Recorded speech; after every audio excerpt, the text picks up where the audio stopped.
안녕하세요. 이현진 평가사입니다. 이번에 우리 35회에 우리 법규 수석 그리고 전체 수석 이렇게 달성하신 우리 한혜은 평가님 모시고 인터뷰 준비해봤어요. 안녕하세요. 안녕하세요. 네, 평가님 다시 한번 축하드립니다. 감사합니다. 네, 그러면 이제 제가 항상 하는 질문이 있는데 네. 어떻게 감정평가사 시험을 알게 됐는지 이런 것들 한번 간단하게 말씀해 주실래요? 저는 이제 전 직장이 승무원이어가지고 비행기를 타는데요. 그때 코로나가 터지면서 전체 막 사원들이 막 휴직에 들어가고 좀 힘든 나날이 있었어요. 그러면서 좀 안정성이 있는 직업을 찾고 싶다 하다가 이제 전문직 자격증에 좀 관심을 기울이게 됐고, 그 중에서도 감정평가사 직업이 저랑 제일 잘 맞을 것 같아가지고 선택해서 공부하게 되었습니다. 아, 그렇군요. 그러면 몇 년 차에 붙으신 거죠? 4년 차에 붙었죠. 네.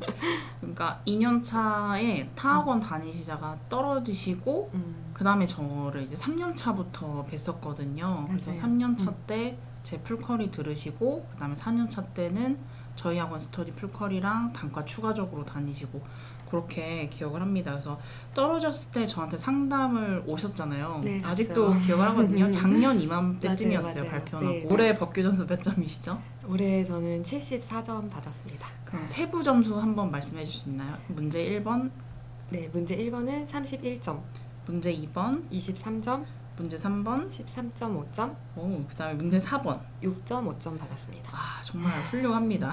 특히 문제 1번 같은 경우에 31점은 정말 많이 받은 거예요. 80% 넘게 맞아요. 받은 거여서 역시 수석은 좀 다르구나.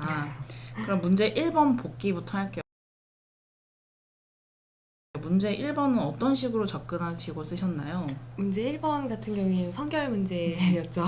그래서 저도 맞습니다. 선결을 찾아내는데 좀 고전을 했는데요. 그래도 물음 1이랑 물음 2에서 자꾸 사건 얘기가 나온다던가 민사소송 얘기가 나오는 거에서 힌트를 얻어서 문제 물음 3에 선결 문제라는 것을 적을 수 있었습니다.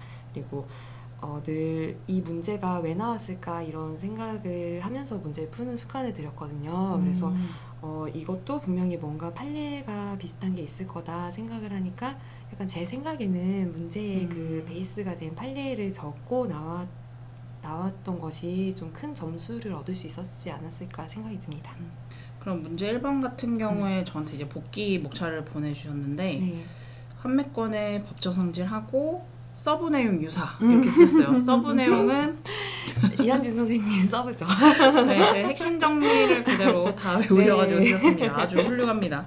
자, 그 다음에 판매대금 증액 청구 소송 요거 네. 목차도 잡아주셨고요. 네. 그 다음에 다 이제 복기를 보면 서브 내용 유사 이렇게 많이 네, 써주셨는데 자, 물음 1 같은 경우에 보시면은 사례 해결을 어떻게 쓰셨냐면은 결국 공권, 사건, 채권적 효력 성질을 가지고 법적 성질에 따라 대금 증액 청구 소송은 공법상 당사 소송 또는 민사 소송을 가진다 해서 이렇게 약간 열린 결말로 네. 내주셨어요. 그래서 네. 우리 다수설은 공당으로 보는데 다수설은 공법상 당사 소송으로 보는데 다만 판례 입장은 네. 민사 소송을 보기 때문에 이렇게 두 가지를 제시한 것 같아요. 이것도 사실은 물음 3이랑 소물음 간의 연계가 있기 때문에 이렇게 맞아요. 열어주신 것 같습니다. 네. 그 다음에 이제 물음 2 같은 경우에 보시면 일단 제일 눈에 띄는 목차가 뭐냐면은 관련 판례랑 판례 검토예요. 네. 일반적인 수험생분들은 관련 판례 쓰고 사안 해결 아니면 결론 이렇게 넣어주시는데 네. 판례 검토를 한 번 더 해주시고 그 다음 5번째 목차에 물음이의 해결 네. 이걸 넣어주신 게 좀 아주 차별한 목차가 된 게 아닌가 이런 생각이 듭니다. 자, 그 다음에 이제 물음 3번 한번 설명해 주세요. 네, 물음 3번 이제 대망의 선결이죠. 그래서 선결 문제라고 보고 물음을 다시 읽으니까 이제 이해가 되더라고요. 그래서 일단 보여줄 수 있는 선결 문제의 일반론들은 모두 적었어요. 모두 적고 그 서브 내용은 역시나 이현진 평가사님의 서브 내용과 유사합니다. 이렇게 적어놨고 그런데 대부분의 분들이 여기에서 목차를 대부분 끝내셨더라고요. 맞습니다.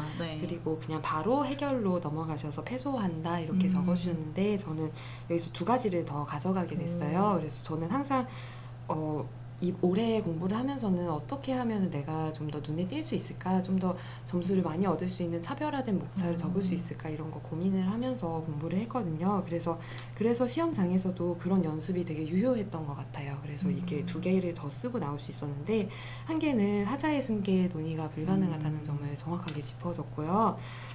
이거는 많은 분들이 하자의 승계에 쓸 것 같았어요. 그래서 그쵸. 좀 힌트가 네. 약간 헷갈리게 줬어요. 함정으로. 맞아요. 네. 그래서 많은 분들이 쓸 것 같았고, 그렇기 때문에 저는 아닌 걸 알고 안 썼습니다. 이거를 확실하게 보여드리고 싶었고요. 그리고 약간 이 얘기를 드리면 많은 분들이 좀 소름 돋아 하시는데, 네. 그게 저는 그래서 많은 분들이 이걸 쓰면 채점 기준도 살짝은 바뀌어서 맞아요. 네, 맞습니다. 좀 어느 정도 점수를 가져가시지 않으실까 생각이 들었어요. 실제로도 뚜껑을 요번에 맞아요. 열어보니까 그렇게 됐습니다. 네, 그러다 보니까 그분들이 받아가신 점수는 저도 받고 싶었어요. 맞아요. 그래서 0.5라도 있다면은 저는 그걸 쓰는 게 맞다고 생각을 했고요. 그리고 제 답안의 이미지도 높아지지 않을까, 그런 맞습니다. 계산도 들어서 이걸 적고 나왔고요.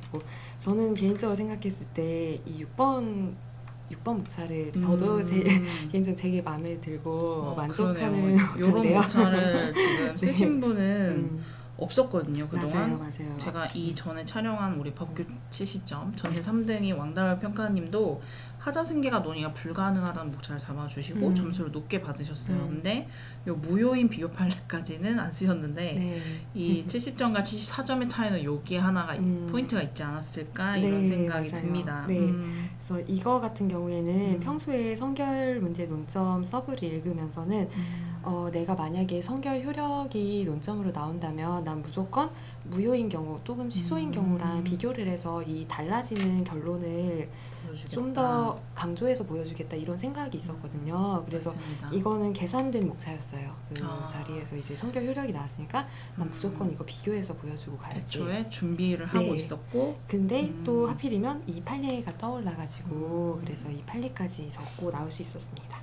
그리고 이 지금 비교 판례 적어주신 건 제가 단과랑 스터디에서 엄청 강조했던 판례였거든요. 그래서 우리 제주도 예래단지 사건 판례를 적어주셨습니다. 그래서 이런 식으로 예래단지가 직접적으로 안 나와도 내가 플러스 알파 목차로 활용한 점이 굉장히 잘 쓴 답안인 것 같아요.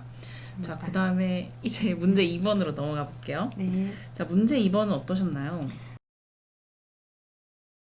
2번 같은 경우에는 워낙 다들 알고 있는 내용들, 약간 유명한 판례, 문제입니다. 유명한 판례, 그리고 유명한 논점이 나와서 그래서 더 잘 적어야겠다. 그리고 문제 2번의 물음 2 같은 경우에는 정말 판례를 그대로 물어보고 있었기 때문에 맞습니다. 판례만 적으면 분명히 배점이 비거든요. 맞아요. 그래서 이거를 비는 배점을 어떻게 채울까, 그걸 고민하면서 쓰기 시작했습니다.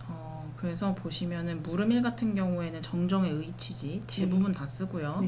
그 다음에 소송의 요건 적어주시고 그 다음에 내려오셔서 거부가 처분이 될 수 있는지 또 마찬가지로 서브 내용 이사를 왔는데 역시 마찬가지로 공권신 적어주셨고 그 다음에 내려오시면은 관련 판례랑 절차법 25조 법조문을 서술한 게 조금 다른 분들에 비해서 차별화가 된 게 아닌가. 그리고 우리 그 전에 촬영했던 70점 왕다울 평가님이랑 또 유사한 게 뭐가 있냐면 판례에 비판 여지가 있다. 판례 비판을 적어주신 게 이게 플러스 알파가 된 것 같습니다. 그래서 아주 잘 쓴 답안이고요. 제가 보니까 지금 물음 2 같은 경우에 특이한 게 뭐냐면은 개공의 정정 써주시고 시행령 23조 1항, 23조 2항 해서 시행령을 자세하게 적어줬다는 거, 그리고 정정의 효과 요거 했는데 여기 오답이라고 써주신 부분은 뭔가요? 이거는 제가 그때 좀 정정의 효과만 적기에는 이걸 좀 쥐어짜서 쓴 거거든요. 어떻게든 배점을 저도 채우고 싶어서. 그러다 보니까 약간 좀 저도 좀 모르는 내용, 이게 맞을까? 약간 긴가민가 하면서 적긴 했어요. 그래서 아마 지금 그 복기를 하면서는 이건 오답이지 아니었을까? 약간 내가 잘 못 봤던 내용인데 이런 생각이 들어서 오답일 수도 있다, 이런 식으로 적어줬습니다. 제가 보기에는 오답이라기보다는 정정과 관련된 내용으로 우리 채점자는 받아들인 것 같아요. 그래서 긴가민가 할 때는 오히려 써주는 게 좋은 것 같아요. 그래서 하자승계 논의 같은 경우에도 긴가민가 할 땐 일단 쓰고 안 돼서 나는 성결로 가겠다. 이렇게 길을 다양하게 열어주는 답안들이 그동안 계속 고득점을 받았습니다. 그래서 문제 2번도 아주 잘 쓴 답안이고 3번 어떠셨나요? 문제 3번도 정말 유명한 판례죠. 맞아요. 그래서 성실의무 판례가 나왔는데 그래가지고 문제 3번 같은 경우에는 솔직히 제가 성결 문제에서 시간을 제가 연습했던 패턴 그 시간 조절 그게 문제 1번엔 딱 40분, 문제 2번엔 30분, 20분, 10분 이렇게 딱 맞추어서 썼거든요. 근데 1번에서 약간 시간을 초과했어요. 그래서 45분이 되면서 저는 웬만하면은 일반론은 꽉 채워서 적는 편인데 문제 3번에 일반론 채울 시간이 그렇게 많이 없더라고요. 그래서 여기서는 일반론을 다 적어주기보다는 내가 포섭을 좀 더 가야겠다 이런 생각이 들어서 그 사안의 경우에서 목차를 나누어 가지고 그래도 한 목차라도 더 보여드리기 위해서 근데 일반론을 다 적기에는 시간이 없을 것 같으니까 차라리 이렇게 좀 시간을 좀 적게 쓰면서도 차별화될 수 있는 목차를 쓸 수 있게 사안의 경우에서 나누었습니다. 아주 잘 쓴 답안입니다. 그래서 변경의 의미가 추가적으로 들어갔다는 거 아주 포인트가 됐고, 그다음에 물음이 같은 경우에는 제가 스터디랑 단가 막판에서 계속 좀 유의있게 봐주세요, 중요합니다 이렇게 좀 강조했던 판례거든요. 그래서 마찬가지로 이분은 관련 판례 써주시고 또 판례 검토라는 목차를 항상 써주셨네요. 그래서 요게 또 득점 포인트였던 것 같습니다. 이제 문제 4번은 7점도 있거든요. 0.5점이 좀 아쉬운데 6.5점. 문제 4번은 어떠셨나요? 문제 4번 같은 경우에는 제가 조문 스터디를 꾸준히 해왔기 때문에 역시나 올해도 문제 4번은 조문에서 나왔구나 이런 생각이 들었고요. 그래서 조문을 그대로 서술하기 위해서 노력했습니다. 그래서 문제 4번도 그래도 높은 점수예요. 그래서 법 28조 2항 3항 4항 그다음에 명 그다음에 제재 이런 거 다 적어주셨습니다. 그리고 마지막에 개정의 취지 이런 것도 적어준 게 좀 눈에 띄는 것 같아요. 그래서 전반적으로 아주 훌륭한 답안이고요. 몇 페이지 쓰셨죠? 23페이지 썼습니다. 그래서 2권을 쓰셨어요. 요번에 한 권이 20페이지였는데도 이 2권을 받아서 쓰고 우리 채점자분들도 이렇게 2권을 받았을 거 아니에요. 그래서 그런 분량에 대한 압도적인 것도 있었던 것 같아요. 그리고 저희 스터디 다녔을 때 우리 채점팀장 분들이 여기 한혜은 평가님 답안지를 다 기억하고 계시더라고요. 항상 2권을 냈었다. 그래서 우리가 채점하기 너무 힘들었는데 이번에 수석을 했다니 우리 채점팀장들도 엄청 기뻐하고 있습니다. 네, 그래서 우리 분량도 올해는 조금 상대평가가 좀 빡세지다 보니까 좀 분량이나 목차, 법령의 정확성, 판례 구체성 이런 것들이 포인트로 들어간 것 같습니다. 그래서 우리 복기는 여기까지 하고요. 그 다음에 우리 2번째 편에서는 뭐 공부 방법이나 수험 생활도 찍겠습니다.